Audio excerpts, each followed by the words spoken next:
বুনু পড়াতে আসলো আমায় রাখি, কিন্তু গিফট হিসেবে কত কি দিলাম। প্রথম থেকে বলি তোমাদের, আসলে সকাল সকাল ব্রাশে মাজন লাগিয়ে তাড়াতাড়ি ব্রাশ করে নিলাম, তারপরে ধুয়ে নিলাম মুখ। কিন্তু ফ্রেশ হয়ে ঘরে যেতে গিয়ে দেখি যেন বলতে আসলো বুনু রাখি পড়াবে, তাই বললো।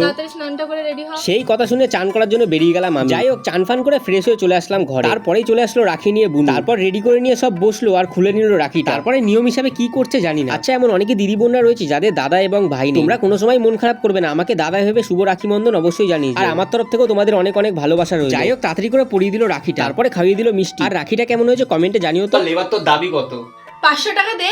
বাবারে বাবা, বোনের তো ডিমান্ড অনেক। যাই হোক, আমার তরফ থেকে দিয়ে দিলাম ছোট্ট কিছু গিফট। আর মা একটা চুড়ি এনে রেখেছিল, সেটাও দিয়ে দিলাম। ঠিক আছে, কিন্তু টাকাটা দে। ও হো, টাকা না নিয়ে মনে হয় ছাড়বে না, তাই মানি ব্যাগ দিয়ে বের করে নিলাম টাকা। 1 2 3 4 5 এই 500 তোর। 1 2 3 4 5 এই আর 500। 1 2 3 4 5 এই আর 500।